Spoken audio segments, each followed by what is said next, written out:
She was 58 years old, and after 31 years of being the person who knew where everything was, who had every emergency contact memorized, who could find a substitute teacher at 6:30 in the morning during a February blizzard, she had exactly $163 in a checking account she was afraid to open.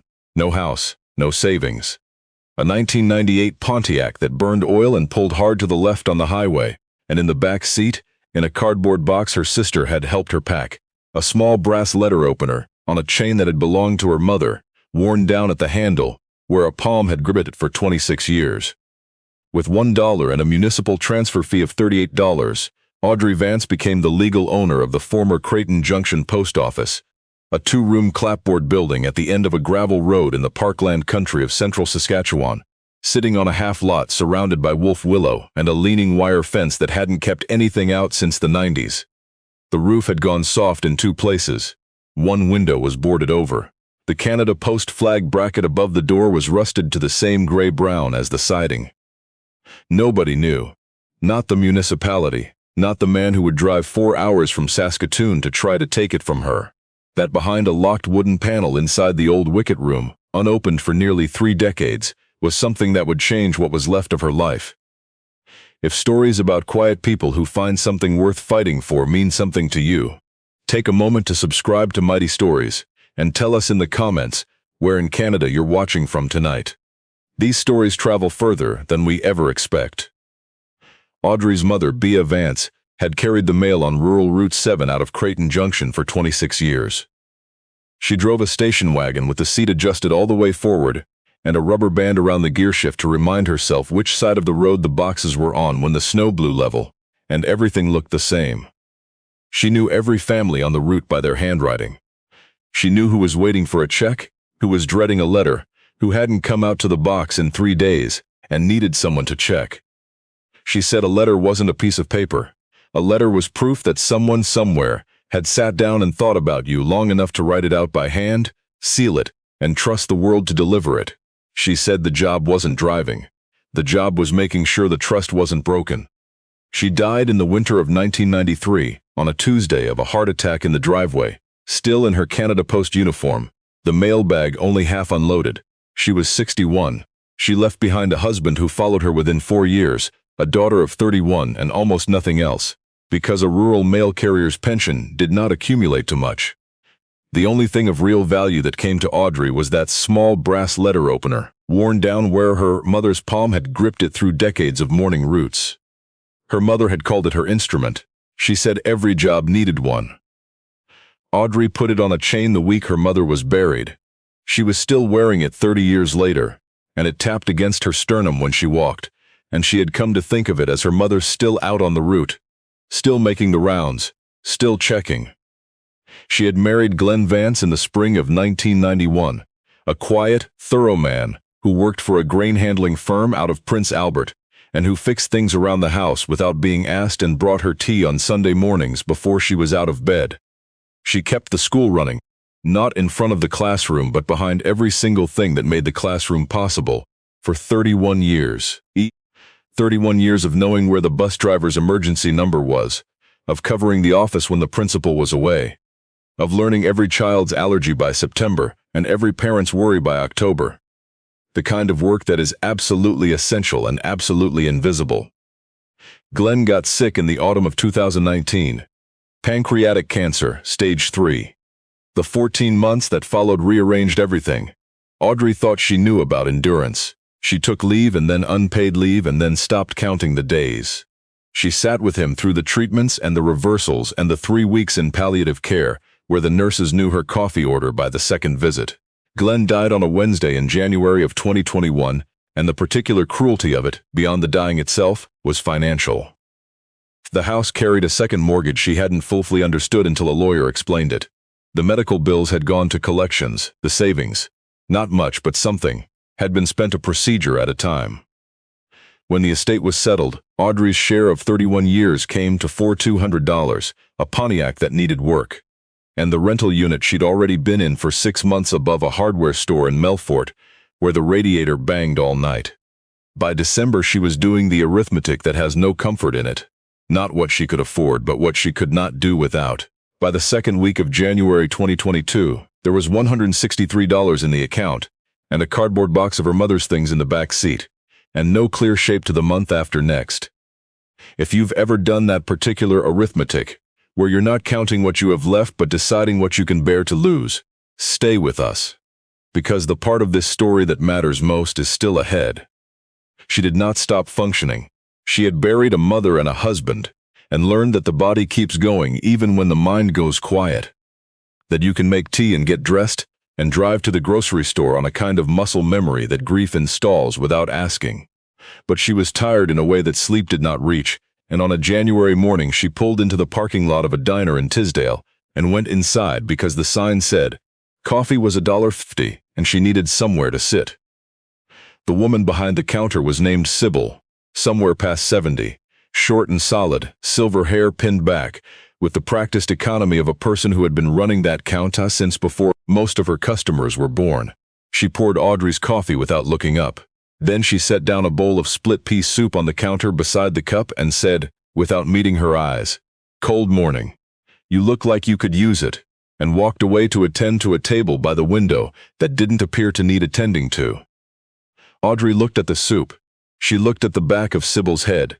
She started to say she hadn't ordered it. Then she understood from the way Sybil was very deliberately not looking at her, that the not ordering was the entire point. She ate the soup. It was the warmest thing that had happened to her in weeks, and she felt it travel all the way down through her, finding ground. She stayed in Tisdale longer than she'd planned. Sybil let her have the room above the diner for $40 a night, then $30, then nothing, on the unspoken arrangement that Audrey would help with the breakfast shift, which Audrey would have done for nothing because it gave her hands something honest to do. She bussed tables and learned the regulars by name, and in the evening she sat with Sybil's old laptop and tried to see a shape to the rest of her life. One evening, the way you do when hope has gone mechanical and you're searching because stopping feels worse, she typed cheapest property Saskatchewan into the browser. On the third page of results was a listing from a rural municipality clearing its asset register, decommissioned structures for nominal sums, a former grain shed, a derelict fire hall, and near the bottom, a line that made Audrey set down her tea. Former Creighton Junction post office, closed 1996, structure requires assessment, minimum bid, $1. Creighton Junction. The post office her mother had driven to every morning for 26 years to start her route. The little clapboard building at the end of Birch Road, where Bea Vance had sorted the outgoing mail on a wooden counter and known every address by heart. She showed it to Sybil over the grill the next morning. Sybil read it with her reading glasses on, which she only wore for things that mattered. Then she said, "Your mother carried mail out of that building for over 20 years. 26, Audrey said. Sybil set her glasses down. "Well, I think you ought to go look at it." "Take my truck," Sybil added. "Yours burns oil." The municipal office was in Nepewan, an hour east. The administrator behind the counter was a woman named Florence, mid-60s, who looked at Audrey the way people look at someone they were half expecting. "The Creighton Junction property," Florence said before Audrey had finished. "Yes. I'll be honest with you. The back roof section needs work, the well's been capped since 2003, and there is no sound financial reason on earth to buy it." She paused. "It's scheduled for demolition in April." "I have until April," Audrey said. Florence studied her, the way a person studies someone who has already made up their mind, and is only here for the paperwork. Then she reached under the counter and brought up a folder that looked as though it had been sitting there, unhurried, for some time. "Sign here and here. Print your full name there." Audrey signed Audrey Bea Vance. Her mother's name worked into the middle, in the careful upright printing she'd learned at a kitchen table 40 years before. Florence stamped the deed with a flat, solid sound. She slid an old key across the counter on a thin ring. "It's yours," Florence said. Then quietly, "Your mother delivered mail to my grandmother out on Route 12 for 15 years. She knew the old woman was going deaf and started knocking twice instead of once so she'd have time to get to the door." Florence didn't make it a speech, she simply said it, and turned back to her files. Audrey understood that in a small enough place, everything is already known. People are simply waiting to see what you'll do with it. If you're still with us, and we hope you are, subscribe to Mighty Stories before we go further. because what Audrey found inside that building 2 days later is the reason this story exists at all. The Creighton Junction post office sat at the end of Birch Road, 4 kilometers off the highway, at the edge of a bluff of trembling aspen that had crept in around it, the way the prairie does when people stop maintaining the edges. The clapboard siding had weathered from white to the color of old cream. The Canada Post bracket above the door still had its mounting screws, though the sign itself was long gone. A row of caragana along the south wall had grown wild and tall and wrapped one corner in branches, as though something in the vegetation had decided to hold the building upright. Audrey stood in the dead grass for a while before she tried the door. The January wind came off the field to the west with the particular flat persistence of Saskatchewan in winter. Somewhere in the aspen a nuthatch was working headfirst down a trunk. The letter opener was cold at her throat. She thought about her mother backing the station wagon up to this door on dark winter mornings, headlights cutting through the drifts. She thought about 26 years of that. Then she put the key in the lock, and the old mechanism turned slowly, the way a lock turns when it has not been asked to open in a long time, but has not, despite everything, forgotten how. The front room was small and square, with a worn pine counter running wall to wall, the wicket window in the center intact, its hinged iron grate rusted in the closed position. Behind the counter, shelving ran floor to ceiling. The old numbered cubbyholes where the sorted mail had gone, each one labeled in faded ink. Route 7, General Delivery, Parcels. Most labels were still legible. The cubbyholes were empty and had been for a long time, but their arrangement carried the logic of work done carefully over decades. A system built on the understanding that every piece of paper had somewhere it was trying to reach, and that someone's job was to know where that was.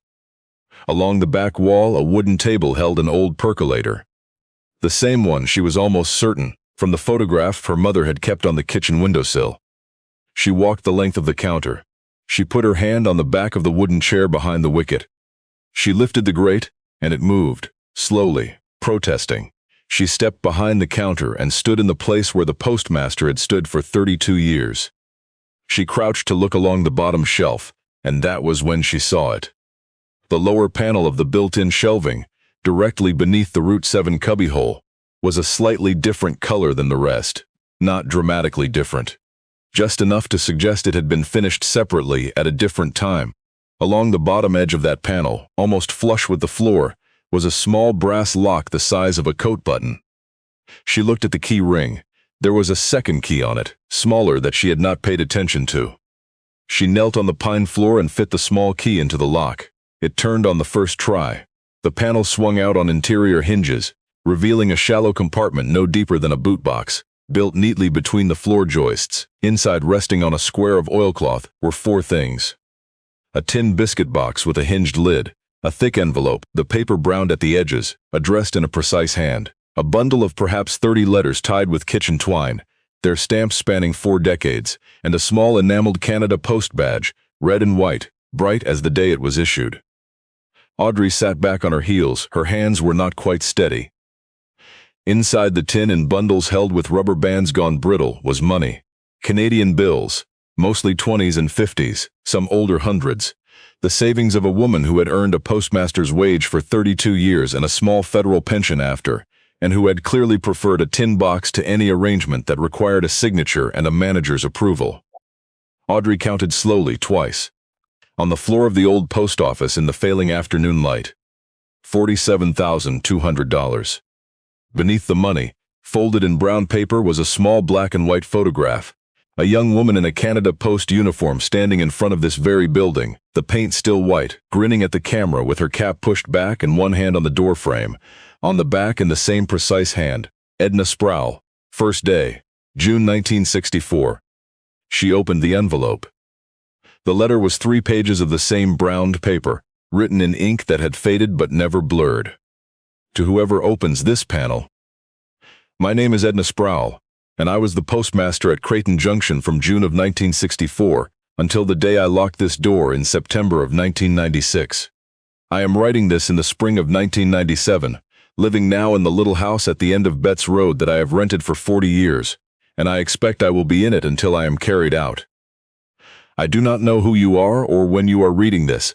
I don't know if the building is still standing. But I have spent 32 years believing that a letter is a form of faith.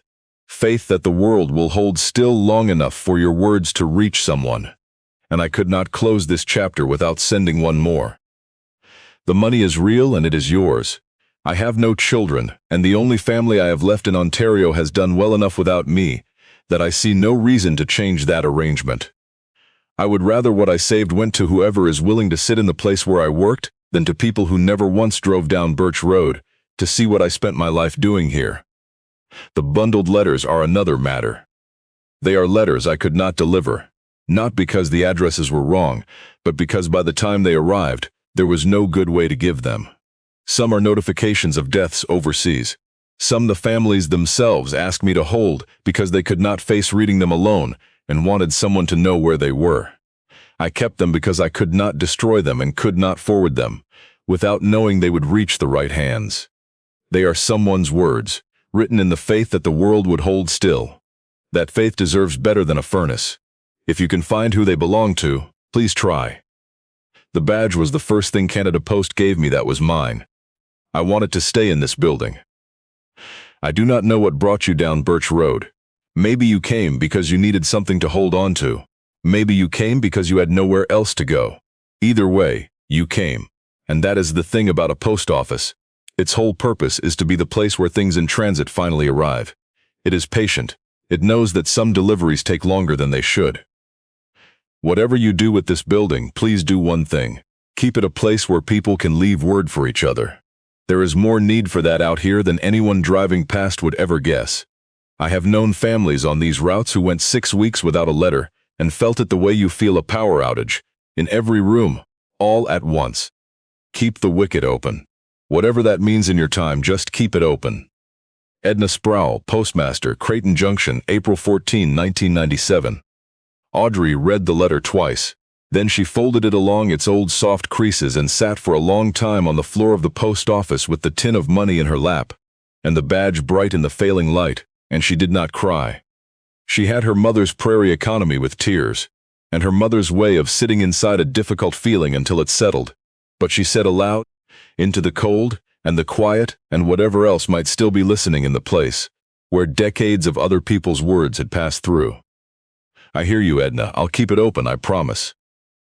If this story is reaching you somewhere tonight, take a moment to subscribe to Mighty Stories, and tell us in the comments about someone in your life who kept the wicket open for you when you needed it. We read everyone. She did not start with a plan. She started with the roof. Sybil drove out the second Saturday with a truck full of shingles and an opinion about flashing that turned out to be correct. A retired carpenter from Tisdale named Wendell came the following Tuesday with his own tools and spent 4 days rebuilding the back section for the cost of materials because, he said, he had grown up on Route 12 and Audrey's mother had once noticed from the road that the gate on his family's cow pen was unlatched and had driven up the lane to tell his grandfather before any animals got out. And he had spent 30 years meaning to say thank you to someone, and this seemed like the time. Audrey did not spend Edna's money carelessly. She drove to Nepawan and spent 2 long afternoons with Florence going over the legal question of found money on a property, acquired through a municipal tax sale. Florence connected her with a retired Crown attorney in Melfort, who read the situation, read Edna's letter, and told her the claim was straightforward. Edna had owned the building free and clear, and by leaving its contents behind in a declared manner, had effectively made a gift to whoever properly acquired the property. It would hold. She moved most of the money into a credit union account and spent it out in careful amounts: a ridge cap, a bag of mortar, a second-hand water pump for the capped well that coughed and shook for 20 minutes on the first attempt, then began pulling clean, iron-tasting water up from 40 feet below, a propane heater, a work lamp, good gloves that fit her own hands. She worked from first light until she couldn't see. Her hands, which had spent 31 years answering phones and keeping the invisible machinery of a school in motion, blistered and then hardened in a way that felt, after the first painful week, like a debt finally being paid in the right direction. Word travels in that country the way everything does on the prairie, flat and fast and without obstruction. The first to come was a man in a green half-ton who parked at the road and walked the lane very slowly. His name was Clifford Oak. He was 83. He told her, standing in the dead grass with his cap in his hands, that in the winter of 1972, his wife had gone into early labor during a blizzard, and the highway was closed, and the only way he had reached the hospital in Prince Albert was because Edna Sproule had stayed on the phone past midnight patching his call through on the party line until she raised a neighbor with a truck and a road still passable. That wasn't her job, he said. Her job was the mail. He looked at the building for a long time. I drove past this road every year for 20 years meaning to stop and say thank you, and there was never a light on. Audrey opened the door. She made him tea on the camp stove. He sat in the old wicket chair because she asked him to, and when he left he held both her hands in his and said, "You keep the light on now. Will you do that?"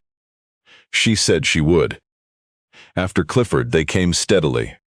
Florence drove out one Wednesday with a box of old municipal records. A woman named Roslyn, who had been a substitute carrier on Route 7 in the late 80s, came and spent a Saturday helping with the windows, and while they worked told Audrey stories about her mother she had never heard. A couple from Gronlid, both in their 70s, brought a frozen casserole and a photograph of the post office from 1971. 6 women standing out front in winter coats, Edna Sproule in the center, square-shouldered, squinting into the sun. People left things: a jar of Saskatoon preserves, a cord of birch stacked by the east wall overnight by someone who never said who, a hand-lettered card that read only, "For Edna, finally." And then, in the 3rd week of March, a silver SUV she didn't recognize turned down Birch Road, and a man in a good wool coat got out and looked at the building with the expression of someone who has already done the arithmetic and is satisfied with the answer. His name was Bryce Holt. He introduced himself as Edna Sproule's great-nephew, the son of her late sister's son, out of Saskatoon, and he explained, with the patient warmth of a man who has learned that warmth opens doors that directness does not, that he had only recently learned through family channels that the old post office had come up in the municipal records, and that as the only living blood relation, he felt a certain responsibility. He came inside when she didn't invite him to. He looked at the repaired walls, the working stove, the old cubbyholes cleaned out, and the wicket grate moving again. Audrey watched him and felt the temperature in the room change.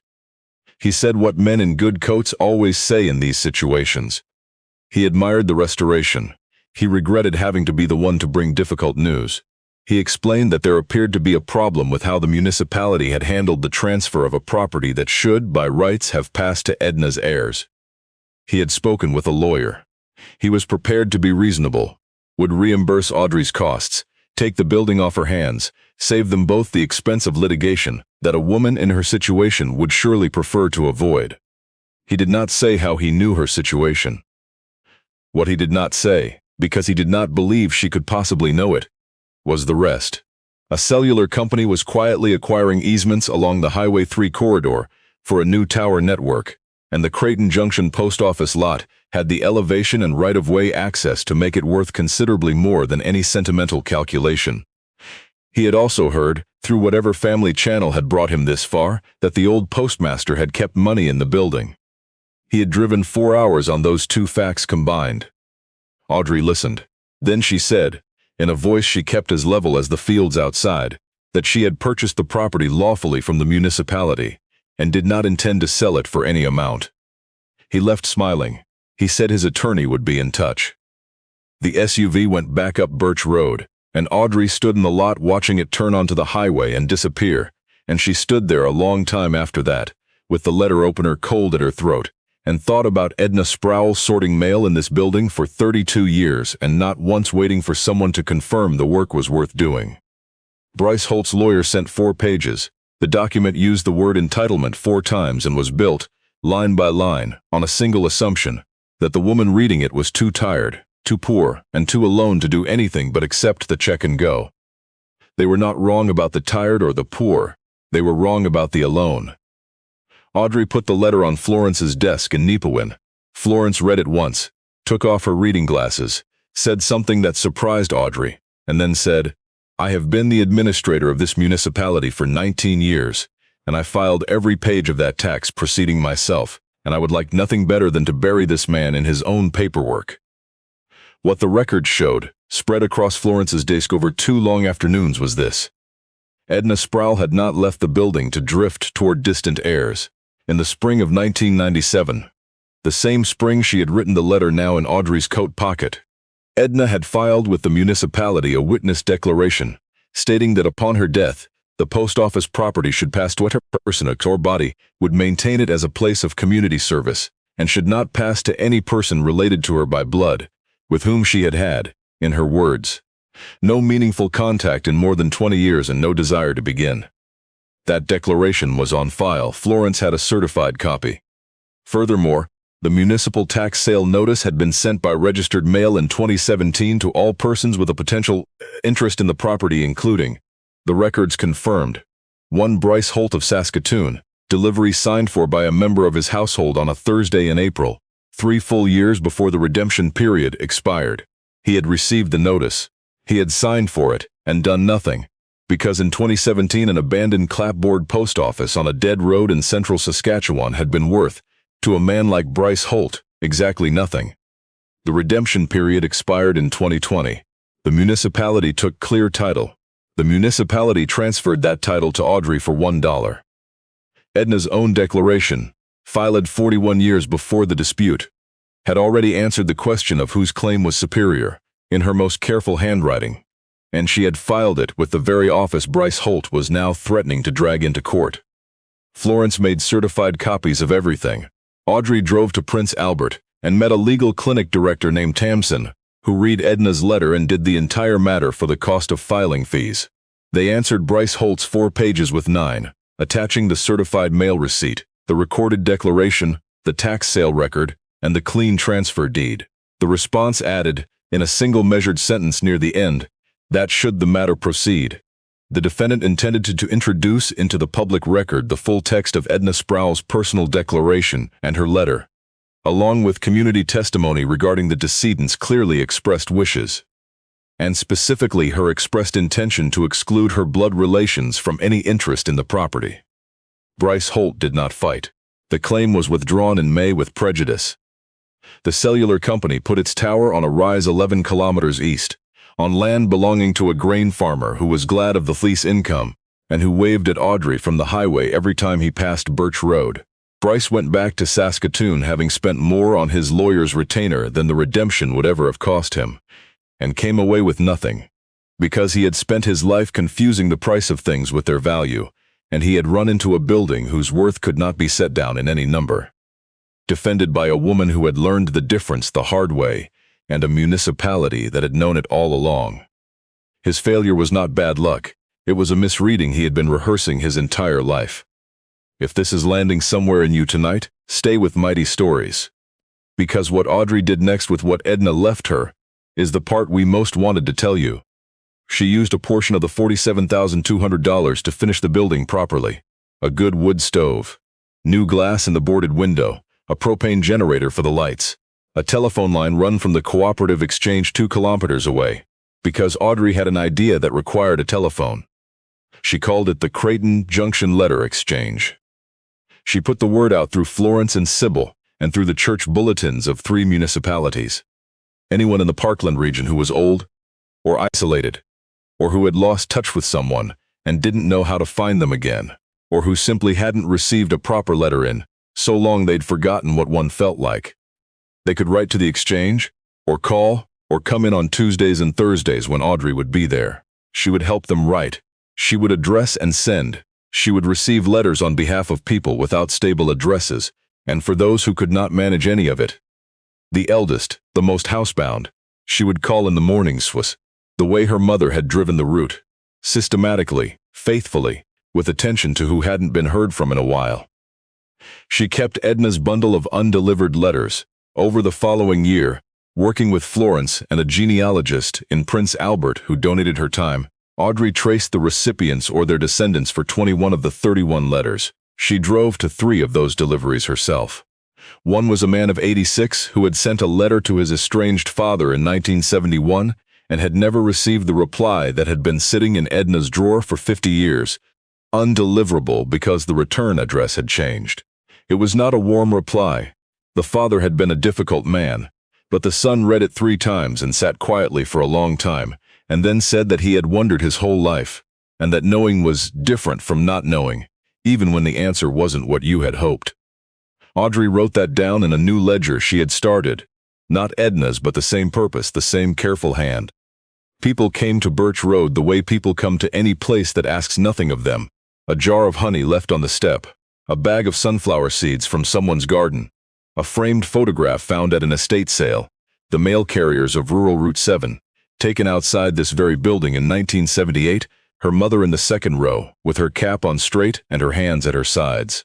It hangs inside now where Audrey can see it from the old wicket counter.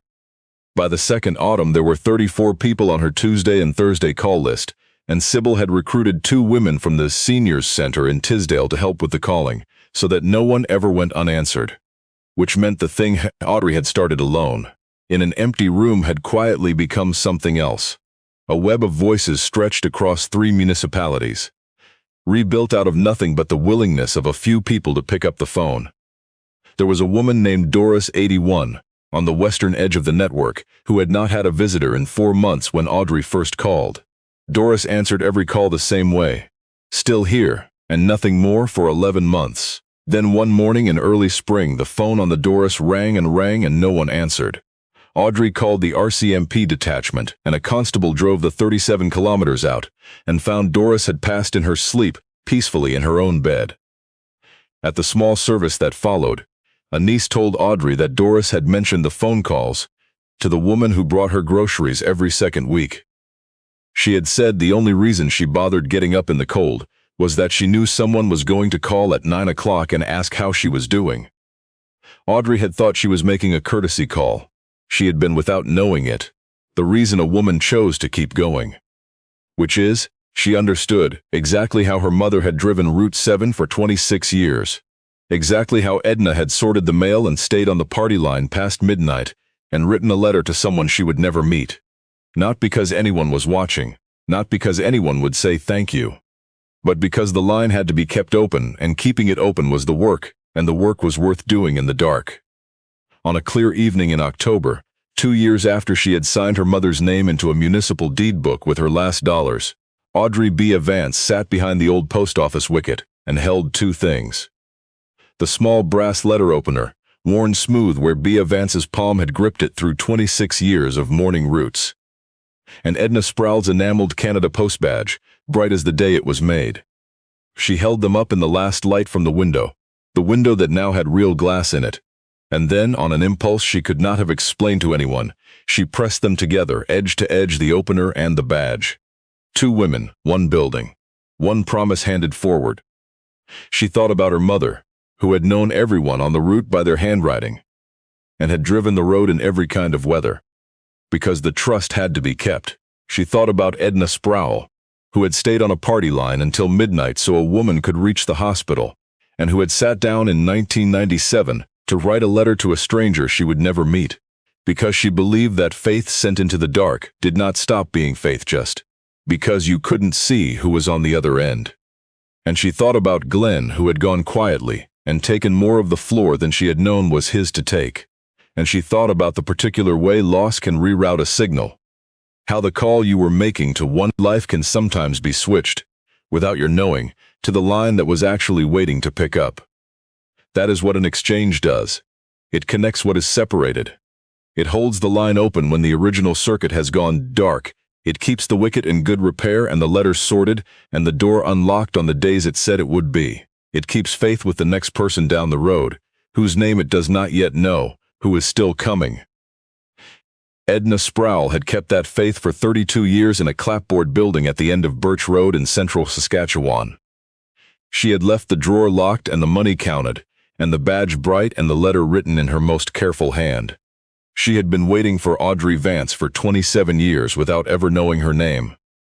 And every Tuesday and Thursday morning, before the light is fully up over the bluffs and the nuthatches have started their rounds, Audrey puts the coffee on and opens the wicket, and whenever someone comes in from the cold or calls in from down the road, she says the same words her mother said for 26 years. At every door she pulled open, every box she unlocked, every parcel she lifted carefully down. Anything going out today. The wicket is open. The wicket is always open now. If this story reached you somewhere tonight, share it with someone who has kept the wicket open for you. Or someone who needs to hear that a quiet life of showing up is never, ever wasted. We have more stories waiting for those who stay until the end. We'll keep the light on. We'll see on the next mighty story.